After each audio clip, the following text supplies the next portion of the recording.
Hey everybody, happy Tuesday, happy Tuesday. I can't believe it's Tuesday already.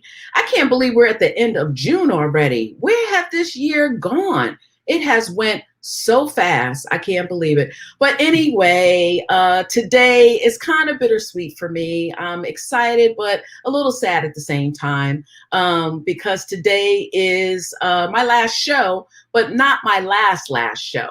It is the last show of the season right now. So we will be resuming back again in September in the fall. But I have a great guest today, and I couldn't think of anybody who I wanted to end the show with. And you guys will find out why in a moment. She's a phenomenal person. And she has been with PWNC from the beginning. So she has seen the journey and the growing, and she's been growing. So I'm excited for you guys to talk to her. But hopefully you guys are staying cool because over here on the East Coast, it is so doggone hot. I don't want to go outside. And you know, with this hair, as soon as I go out there, start sweating, here comes the curls. So I'm going to try to keep it like this for as long as I can. But anyway, let's get on with the show. I hope you guys enjoy the show today. And here we go. Hey, Ericka, welcome. Hi, Felicia. How are you? I'm doing great. I'm doing great. Oh, before we get started, I just want to remind everybody, if you want to talk to Ericka or myself, make sure you go to our Unapologetically page. Or if you're on YouTube, you can also interact with us there as well. We'll see your questions, we'll get them answered, and we'll go from there. So, Ericka, what's going on? What's going on? Like I was telling people, you have been with PWNC from the beginning. Yes, indeed. It has been a wonderful journey. And hi, Paul. I saw a little post pop up. I am so excited, Felicia, to be here, just on the last show before the season ends. It's just an awesome time. And yes, to see just your journey, just from the beginning, the in-person meetings that we had, the caliber of speakers that you had, to just the transition to online and having your own show and just continuing to build to a global organization. So I am just so excited to be a part of and to see it. Oh, wow. That's amazing. You just gave me chills. Before we got on, you and I was talking about this, and, it's a wonderful thing when there are women that support you and truly support you. And like I said, you've been there pretty much since day one. You have seen us grow. My husband, you've interacted with him. It's just a wonderful thing. And I'm glad that we're still here. A little over 3 years, and we're still continuing to grow. And like I told you, I want to take as many women with me as I can on this journey. Because that's how I got here, through collaborations, through partnerships, through people like you that, just say, hey, you're doing a great job and here you are. But enough about PWNC. What's going on with you, girlie? So this financial coach and advisor, the money woman, what's all of that about? Tell me a little bit about that. Yeah, so I guess I'll just start just a little bit about me. So I am Ericka, the money coach Neville, and I have been teaching financial education for over 20 years. I've been a licensed advisor for a little over 5 years now. And just kind of what got me started into just this world of finance is my son, who is 29 now. I know, hard to believe I have a 29-year-old. And you still look like you're 17. I can't believe that. Thank you so much. I appreciate that. But when he was 6 years old, his father was killed, and we didn't have life insurance. And beyond that, I had to end up filing bankruptcy. And it just was a whole journey in and of itself, having a 6-year-old, having his father no longer there, not having life insurance. And ultimately, I ended up filing bankruptcy. And so it was from that point, I said, how did I get from having A1 credit to having to file for bankruptcy? And it's because I didn't have the financial education that would have prepared us for that situation. And it's nobody can prepare us for death. But as I tell everybody, nobody's getting out of this thing alive. So the best thing is to be prepared for it. And, it's not something that, we want to talk about. It's not glamorous. But the fact is that it saves lives. It keeps us in our homes. It allows us to be able to continue the life that we have. And so I took it upon myself many, many moons ago, to just speak to women specifically when it came to the financial world. Not only making sure that your finances are in order, but make sure that you have the life insurance in place. Make sure that you have a will in place. And, don't be afraid to have those conversations, because whether we like it or not, things happen, the emergencies happen, the deaths happen, just life happens. And so I've just been on my journey to speak to women in particular when it comes to all things financial and just being prepared. Yeah, Ericka, that's so important because I remember, because I've been on this earth for like 100 years and I have done like everything. But, I had got my insurance license as well. Mhm. And I remember when I would go out and talk to clients, I would say to them, because of course, nobody thinks they're going to die. Everybody thinks they're going to live forever. But I would Mhm. say with them, if you buy a car, you get car insurance. If you get a house, you get homeowners insurance. So why don't you have life insurance? The life insurance is not for you, it's for your family. It's after you're Mhm. gone. You don't want your family try to figure out, how are we going to do this? How are we going to bury you?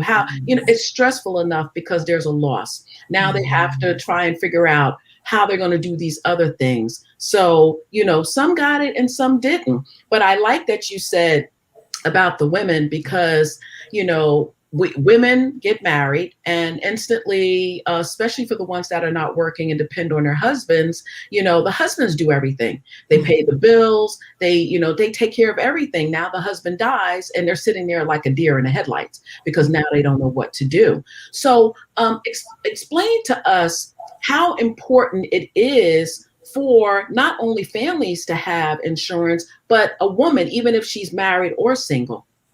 Yeah, absolutely. Whether you're married, single, a stay-at-home mom, it doesn't matter. What you do has value. And Mhm. so just think, if you're a stay-at-home mom, you're taking care of the kids, you're cooking dinner, you're keeping the house together, and we're a taxi cab. We have on like 50 million hats. And so if that person was no longer there, what's going to happen? We have to pay somebody to take care of those things. And typically we need time off from work as well. And so that's why it's important when you're a stay-at-home mom, stay-at-home dad, to have insurance on that person as well as the breadwinner. Mhm. Because we're not going to replace that person, but we have to be able to replace what it is that they did, because that has a monetary value. If you're a single person, maybe you have debt, maybe you have somebody that you're taking care of, somebody that you love. Maybe there's a church or some sort of institution that you feel very strongly about, that you want to be able to give to when you're not here. That's why it's important to have it as a single person. And when you have life insurance policies, there may be some other riders included in that that would be helpful for you if something were to happen to you. And so, whether you're a single person, if you're married, most definitely you want to make sure that there's coverage. And it's not just looking at burial expenses. Because I mean, even recently for me, my brother passed away last month. Yeah, And I heard that. I'm sorry. I'm very yes, sorry. thank you. COVID, we just don't know how it's going to impact people. Right. And that's definitely a reason to have it, because you can be a healthy person, you can be a person with underlying conditions. It doesn't matter with COVID, it Mhm. doesn't care. And so those were, hundreds of thousands of unexpected deaths. Of course, we're going to die at some point, but those are what I would consider premature deaths. And so we have to be prepared for things like that, because it can be devastating for a family to not only lose a loved one, but then, thank you, but then also to lose your home, Right. lose the place that you love. So, it's all of these, and not just having life insurance, but having enough life insurance, because sometimes we say, well, I have it through my workplace. Oh, okay, how much do you have through your workplace? One, typically people don't know how much Mhm. they have. Or Right. two, they're like, oh, I have $50,000. And it's like, oh, well, you have a young child, you have a home, a six-figure home. So how is the 50,000 going to be able to cover your income? So it's just a thing of having the conversations and really truly knowing what life insurance will cover. That is so true. Well, like I said, a lot of people don't like talking about it because everybody feels that we're going to live forever. And hey, Diane is one of our faithful followers on this show. So Diane, I thank you and appreciate you. Yes. But it is so true. People just don't think that, hey, I'm not going to die. And like you said, COVID took everybody by storm. And Mm-hmm. that came through here like a Tasmanian devil. And, I know so many people who lost their lives, young and old, and who were just not prepared, to hear that there were so many bodies that they had nowhere to put them, that they were sitting in refrigerators outside in trucks and stuff like that. I mean, you never think of something like that. I think one of the biggest hindrance is that people think that life insurance is expensive. And there's a plan for everyone. There's, you sit with the family and you actually, talk to them. So take us through, if I was a new client of yours, take us through how you would go about talking to me about getting insurance and working with me with my budget and different things like that. Okay, absolutely. And I just want to go back to what Diane wrote. That is an awesome decision that you made for your family, to have that coverage. Your husband when staying at home and being there for the children and to pay off the house. When you think about just the impact of having that coverage and the security that we have when we know that those things are taken care of. And so, Felicia, so back to your question. So what it is I do is I have that conversation. Husband and wife or a single mom like myself, I was a single mom, just knowing, what are the things that are important to you. So that's the first thing, having a conversation, finding out what your goals and your dreams are, and then actually taking a look at what is it that you are responsible for. One of the things that I do is I teach the theory of decreasing responsibility. So it's typically when we're younger is when we have our young children, we may have a mortgage, we may have, the credit card debt. So that loss of income will be devastating to our household. And so what are we going to do? At that point is when we need the most amount of insurance. And typically we don't have a lot of money at that time. And so that's when for term life insurance, you can have a maximum, a lot of insurance for a little amount of money. And of course, insurance, no matter where you are, no matter what type of insurance it is, it's going to be based on your age and your health. So typically we're healthier when we're younger. So yeah, it's going to be less expensive when we're younger. And so I take a look at all of those things. What's your debt? What is the responsibilities that you have? Because sometimes we don't think, oh, I'm taking care of mom. I'm going to the grocery store for, my family members. And we kind of put those things under the rug. But if we're no longer here, what is that person going to do? And so I'm asking all those sorts of questions, like the impact that you would have if you were no longer here. And then I'm coming up with a number based on all of that. So it's not just today to take care of it, but if you have a young child, maybe it's 10 years before they're 18, 21 years old. So that income will need to be replaced for that entire time period until the house is paid off, until the children graduate from college, until your spouse retires. And so I'm asking all of those questions and I'm, getting into your grill in regards to everything that's going to impact your life and that currently has an impact, you have an impact on. And so we're having that conversation and then it's just asking about 10 questions. When you're talking about that, going through just the process of what it is that it's really covering for that life insurance. No, that's awesome. Yeah, we had a question. Can you talk about the IUL plans? And do you do IULs? I mean, I know what they are. Paul knows what they are, but for our guests, and let them know what that's about. Yes, and so the index universal life plans, and so it can be. I guess there's many different types of plans, and that has a cash value or not a cash value, permanent life, whole life, a lot of different names. So I myself do not carry the index universal life policies, but for the right person, it does serve a purpose to know whether you have that. The life insurance piece of it versus the actual cash value that's being built up.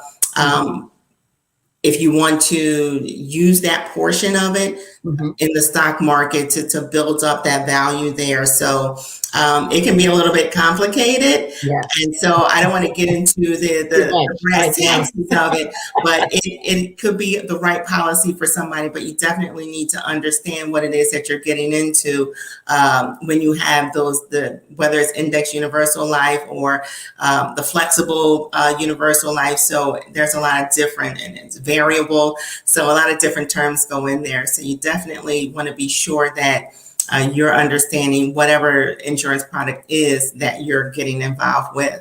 Right. And that comes from dealing with a financial coach, an Mhm. advisor that knows what they're talking about, and sitting down with you and talking to you and find out what your needs are and Yes. what your budget is and different things like that. So you were talking about add-ons, supplements, riders, and different things like that. Mhm. What are some of the ones that you, especially with a family, that you suggest opposed to maybe just a married couple that don't have any children? Okay, so I'm glad you threw the children in there. So one of the writers I'm definitely going to talk about is having a child rider. Mhm. Sometimes we don't want to think about something happening to our children.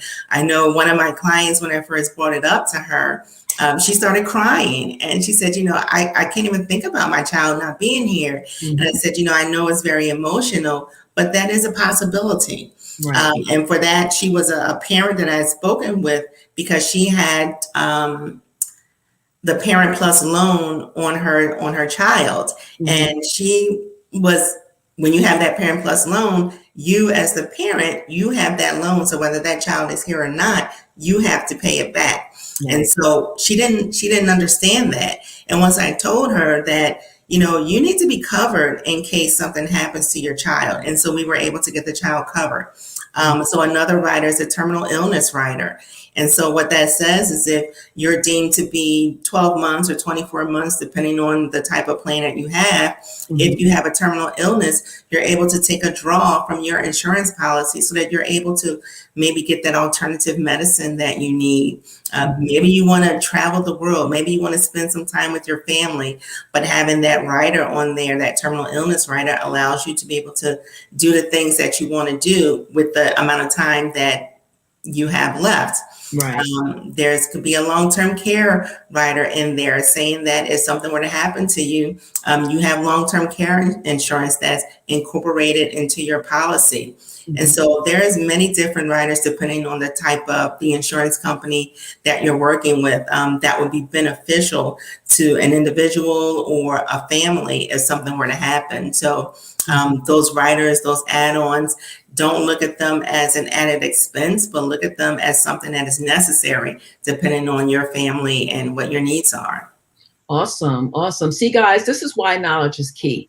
This is why Mhm. you need to know these things, especially, I mean, everyone should know this. If you have a job, if you're unemployed, if you're a business owner, whatever. So now let's get a little bit into the business aspect of it. So, on the business level, and I don't know how deep you go into like people with businesses and stuff like that. When it Mhm. comes to insurance, do you recommend that if they are in business that they have some type of coverage over their business as well as themselves? Yes, absolutely. And just going back a little bit, I also want to touch on the group life insurance. Okay. And so we think that we have it through our workplace and we're good and we have it, one times, two times, three times our salary. But Mhm. we also have to keep in mind we're not going to be at that job. Typically these days, we're not going to be at that job forever. Right. And so we may decide to leave that job, to go into full-time entrepreneurship, or that job may decide that they no longer need us and they let Right. us go. And Mhm. so just remember the two things that I said, the life insurance is based on age and health. So we want to make sure that we have that insurance outside of the workplace. Mhm. The younger we are, the earlier we get it. So it doesn't matter what job we are at, whether we decide to leave or whether they decide to let us go, we're going to have that insurance outside of the workplace. So it doesn't matter. So that's also an added layer of security when it comes to just being protected for you and your family. Right. Right. And it is so true. It's so important to, like I said, nobody wants to think about death and dying and having to deal with that whole aspect. But, the reality is you have to be prepared for it because let me tell you, what What is the cost of an average funeral these days? Well, from recent experience, it was $15,000, and that was with really no bells and whistles. And with that, we luckily, I don't want to say luckily, but because of that time, it was COVID and there were still restrictions. So we didn't like have a catered event for the food. So that didn't even include like the repast. But just for the funeral itself, it was between $16,000, Wow. and it's very expensive to have to bury someone. Yeah. But there's code for COVID related deaths. There's FEMA, where they're reimbursing people up to a certain dollar amount that have paid out of pocket, and it's for any insurance except for funeral insurance. And so, if you specifically have funeral insurance, they're not going to reimburse you for that. But even if you had your own personal life insurance policy or through work, the reimbursement is there. And so, just little tidbits like that, I like to share with people, but especially for the group insurance, you want to make sure that you have it outside of the workplace as well. Okay. So no, I know that everybody has a different preference as far as what type of insurance they want. You have whole life, you have, the different types of policies. So what would you recommend to someone that is looking for life insurance for their family, based on the information that they give you? I think that's the question I'm trying to ask. Okay, yep. And then I'll jump back into the business insurance. Okay. So I would say for the majority of people, term life works the best. And that is just not because that's what one of the products that I sell, but also when you look at Dave Ramsey and Susie Orman. And that's because it allows for the majority of people, everyday Americans who are living paycheck to paycheck. There's about 78% of Americans living paycheck to paycheck. You want to be able to be sure that you're getting the maximum amount of coverage for your budget. Typically, the whole life and the cash value plans, while there is a savings component, it can be more on the expensive side. So we want to make sure that whatever policy that someone decides to get, that is a policy that they can afford to keep. Right. There's nothing better than the policy that you have that you can afford to keep. So, just make sure that it is something that you need that is going to cover your family and your family situation, and that is something that you can continue to pay even when times get hard. I know, during the pandemic, people lost their jobs, their hours were reduced, their pay was cut. Do not cut the life insurance. Even if you have to reduce it in order to keep it, make sure that you keep it. Because it's definitely something that you don't want to be without. So the best life insurance is the one that you can afford. Yeah. So I'm always a proponent for that. I said, I don't care what type of life insurance you have, just make sure that you can afford it and you can keep it. And it is the maximum amount of coverage that you can get for what you need at that time. And I understand, as we mature, we get older, our lifestyle changes as well as our responsibilities. And so life insurance is not meant to have our whole life. My goal in particular is to get someone to be self-insured where they don't even need life insurance, and that we've built up that savings and investing where, they're planning they have their own accounts for their life insurance needs. Yeah. So you're not only doing life insurance, you're also doing financial planning as well, correct? Yes, absolutely. I do the whole gambit, so from soup to nuts. And so, I'm looking at helping someone with their budget. Can we find the monies in their budget, not to just slash everything out of their budget, but to just move some things around. And so I want to make sure that they're able to not only plan for their life, but actually have the funds in order to help them to get there. And so just doing that whole review their financial situation, their goals and dreams, and even if it includes a business. And so, when it comes to business, you definitely want to make sure that you are insured for your business. I was speaking with someone yesterday. She sells soaps. And one of the things that she wants to know is, if she needed an LLC. And I said, anytime where you're servicing the public and you're providing services such as something that I put on my skin and I can have an allergic reaction to, and I can come back to you Right. and sue you for that. You need to be protected. Right. That's what you have the limited liability companies for. That is what you have business insurance for, not only to protect you, but also to protect your clients and your customers. But that's on the actual business side of things. So when it also for a business life insurance, a key man insurance policy, a buy-sell agreement. So if you have a partnership, you want to make sure that the partners have that life insurance, because if one partner passes away, you're going to have to replace that partner, or you're going to have to buy that partner out. And typically that takes time, Right. and you don't want to have that much business interruption. And so life insurance, whether it's that key man insurance, whether it's because of a buy-sell agreement, and that just means if I pass away, my partner's family can buy me out. That's what that insurance is for. And so we want to make sure that, we're protected on all grounds, because as we all know, we're not going to be here forever, and nobody knows the day nor the hour. Exactly. And so, I tell people I'm putting the fun back in funerals. We get control of it when we know exactly how much our life insurance policy is. We get to determine, hey, do I want a funeral? Do I want to be cremated? How do I even have fun in it? I was saying, what pictures do you want? What type of food do you want to be served? Where do you want it at? What clothes do you want to wear? And these are things that we don't think about, and we leave this to the other person, our family members, to figure it all out. But what fun can it be to plan it ahead of time so that people will know what your wishes are? And that's, my mom passed away not too long ago. But we knew ahead of time what her wishes were, cremated versus a funeral. And so when we have these conversations, it's very freeing, it's very liberating, and it really takes the stress off of us, because when that time comes, we don't want to be caught off guard and thinking, well, what did they want? I don't know what they want. Who was supposed to have this? Who did she want to give that? Who did he want to give that to? Right. And so having these conversations and in a fun tone, to have those. I saw somebody talk about having those difficult conversations. Yeah. It is difficult, but it doesn't have to be sad, because it's going to happen whether we want it to or not. It's going to happen. So it's best that we're in control and people know what our wishes are, and we can make it fun. That's true. How important is it? And we're going to be wrapping up soon, because I'm telling you, we're already 28 minutes into the conversation. Can you believe that? Can you believe that? But how important, I know, right? How important is it to have a living will?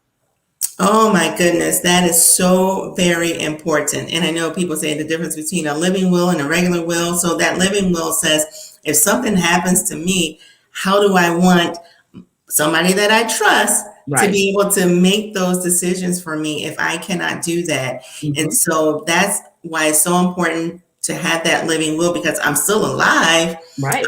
But this person, the person that I trust, they're going to be able to want to make those decisions for me. So it has to be someone that knows me, that we've had that conversation, that they will have no problem following my instructions. Same thing with my brother. We had spoken about it. He didn't have a living will. So all of us had to come together to make a final decision. Very difficult when you're going through that with a family member. So, have that living will, that healthcare directive, that healthcare power of attorney, same thing. Have that financial power of attorney, so that if something were to happen, somebody is there to be able to still pay your bills. People have lost their homes because no one was able to take care of their financial needs when they were not able to, whether they were in a coma or unable to talk or whatever, mentally they weren't there. Make sure you have those power of attorneys. Make sure you have a regular will. And that is in regards to your assets, making sure that you've already said who you want to get what, so that there's no fighting that comes along. And that will is only as good as it being notarized. So it just can't be you signing it and that's it. It has to be notarized. And make sure that the people who are in it that they know that they're in it. Right, exactly, right. You don't want no problems later down the road, because some people think, deaths mean payday, and then now you got all these families going at it because, hey, she promised me this and she promised me that. So that's a great way of making sure that everything is set up before you pass on. But I told Paul, I said, listen, my friends know, I said, the day for me to pass, I said, I don't want anyone coming to my funeral wearing black. I want people in color. I want it to be a party, because my life was not dark. It wasn't drab. It wasn't, Yes. death to me is just another part of life, moving on. As a Christian, my definition is different. So, they're the ones that's suffering. I'm in a better place now. But so we're coming down, we're winding down. So I would love for you to tell people how to get in contact with you. I'm going to be putting up your website there, but let everybody know how they can get in contact with the fabulous Ericka Neville. Yes, and just one final thing. Yesterday was actually National Insurance Awareness Day. So it's a time for you to review your policies, make sure that you life changes. So you want to make sure that you have your policy reviews there, and also update your beneficiaries. Yes. Update your beneficiaries, yeah, especially divorced, blended families. Okay. All right. You don't want that husband or that wife getting nothing. X, I should say. That's why they're X. You don't want them getting nothing they ain't supposed to be getting. Exactly. It's happened before. He didn't, the ex-spouse didn't change it, and the new spouse got 0 when he passed away. He'd been meaning to change it, but he never got around to it. And whatever his name is on there is whoever gets it. So that's something. So people can connect with me on Facebook. I'm under my name, Ericka Neville. Or you can reach me at erickaneville@gmail.com. And also, that's my website there, or calendly.com/Ericka Neville. So lots of ways to reach out to me. If you have any questions or want to just take the conversation about your own stuff, policy reviews, or just want to know a little bit more about how life works. There you go. You know what, Ericka? As long as we've been knowing each other, I have not ever had you come before our women and do a workshop. Anything about finances, and we're going to have to talk, and I'm going to have you come and talk to the community. Anybody, of course, is welcome to come, but I just believe it is so important, especially for women, to know about these things. Like I said, you have a lot of women walking around that have no clue of what's going on, and they think because they get married, then okay, well, I'm married now, I don't have to worry about things. But that is not the truth. It's so important to take care of yourself, take care of your family, and everything like that. But thank you for the great information. I am going to be giving you're welcome, Ericka. I'm going to be giving a couple announcements, letting everybody know what's going on here. So starting tomorrow and July 1st is Social Media Day Philadelphia 2021. This is a yearly thing. It's presented by Slice Communications. The nice thing about this is, even though it's a 2-day event, it's broken down. So tomorrow it's from 1 p.m. to 4 p.m. This is virtually Eastern Standard Time. And then tomorrow evening, there's an in-person networking event at the Navy Yard here in Philadelphia. That's from 6 to 8 p.m. And then on the 1st, it's from 9 in the morning to 12 in the afternoon virtually. So we don't tie up your whole day. I'm glad to say I'm part of the planning committee. We have a great 2 days plan, and the networking event. I think we have over 300 people that are registered for the virtual, and I think we have close to almost 100 that are registered for the networking event. So these are the places that you want to be. There's going to be people representing, IBM, Twitter, Google, Facebook. And this is marketing, digital marketing, social media. This is something that you want to know about. And as far as the networking event at the Navy Yard, the food is going to be from the Bruno Brothers. So you Philadelphians that know about the Bruno Brothers, you know how good their food is. And also there's going to be drinks from Yard's Brewery. So the brewery here, Philadelphia beer. So it's going to be a nice event. So if you can, please come out. You can go go to the link down there, phillywnc.org, and just go to either events, or you can do phillywnc.org/upcoming events. Yours truly is going to be hosting one of the TED Talks on July 1st. So I'm very excited about that. So definitely come out and support. So because this is our last show into September, I just want to let you know what's coming down the pike for PWNC. So July 15th, which is a Thursday, around lunchtime, 1:30 to 2:30, I'll be doing a training for Temple Small Business University Small Business Development Center. And I will be doing a training on communicating with Google Calendar and Gmail. So for all of you that are not quite comfortable with Google, Gmail, and how to connect that and do those things, it's a free webinar. Please come out. Again, you can go to phillywnc.org under our events and you can register there. Also, I'm having another Google training. It's going to be in August 19th. That is also a Thursday from 1:30 to 2:30 Eastern Standard Time. It's going to be on Google's Global Market Finder. So for those of you who are thinking about going global, want to go global, this will be a great training for you, or a great webinar for you to come to. And last but not least, I cannot leave my show without thanking once again Michelle Snow of the Michelle Snow Network. She is the sponsor for our platform of Unapologetically Me. So I appreciate her. I thank her. And, it's just been an amazing, amazing ride. And I also want to thank all of my guests that have been here on the show. I can't name all of you, but you guys know who you are. I appreciate you. Thank you for helping me to make Unapologetically a success. There has been collaborations. There has been partnerships. Someone got a sponsorship. So some great things. And I'm sure, Ericka, after this, you're probably going to be getting some inquiries for people that want to pick your brain. So I'll be back with you. I'm just going to go say bye to everybody, and we'll talk soon. So hopefully, Ericka. You're welcome.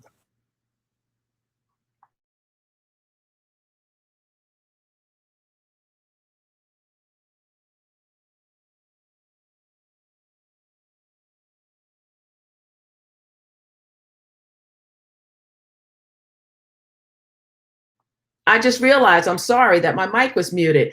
Anyway, we had a great show today. Ericka gave you some great information. So make sure that you reach out to her. She'll also put her website in the comments after the show is over. So you guys will be able to contact her and, get your family protected. Make sure you don't want to wait to the last minute and then you're scrounging around and trying to figure out what to do. So again, everyone have a great summer. Be safe. We will see you in the fall with some more great guests. So take care, everybody. Have a great day. Bye now.